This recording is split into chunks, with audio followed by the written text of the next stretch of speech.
थेट दिल्लीतनं ही बातमी समोर येतेय। शरद पवारांच्या दिल्लीतील घरी महत्त्वाची बैठक पार पडतेय। या बैठकीमध्ये ईव्हीएम विरोधात बैठकीला सुरुवात झाल्याचं पाहायला मिळतंय। मोठी बातमी आत्ताच्या क्षणाची, पवार, केजरीवाल, अभिषेक मनु सिंघवी हे बैठकीत उपस्थित आहेत आणि याच बैठकीत ईव्हीएम विरोधात काय रणनीती आखायची, कोर्टात जायचं, त्या संदर्भातली खलबतं सुरू झाली आहे। थेट जाऊयात, आमचे प्रतिनिधी प्रमोद जगताप सध्या आपल्या संपर्कात आहेत। प्रमोद, काय घडतंय शरद पवारांच्या घरी? अभिषेक मनु सिंघवी असतील किंवा दिल्लीचे माजी मुख्यमंत्री अरविंद केजरीवाल असतील, हे दोन महत्वाचे व्यक्ती जे आहेत ते शरद पवार यांच्या दिल्लीतील निवासस्थानी पोहोचलेले आहेत आणि शरद पवार यांच्यासोबत ही बैठक जी आहे ती सुरू असल्याचं आपल्याला बघायला मिळते। ईव्हीएम संदर्भातील शंका शरद पवार यांनी काही दिवसांपूर्वी उपस्थित केलेली होती।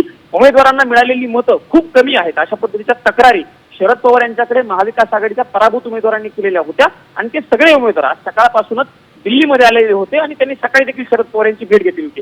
सुप्रीम कोर्टामध्ये याचिका दाखल करण्यासंदर्भात देखील चर्चा सुरू आहे। त्या अनुषंगानं पुढची पायरी काय असावी या अनुषंगानं आता अभिषेक मनु सिंघवी यांच्यासोबत चर्चा जी आहे ती शरद पवार आणि सगळे उमेदवार जे आहेत ते करणार आहेत। महत्वाचा मुद्दा हा आहे की दिल्ली विधानसभेच्या निवडणुका पुढच्या काही महिन्यांवरती 2 महिन्यांनी दिल्ली विधानसभेच्या निवडणुका होणार आहेत आणि त्या पार्श्वभूमीवरती अरविंद केजरीवाल यांच्यासोबत होणारी ही बैठक महत्वाची मानावी लागणार आहे।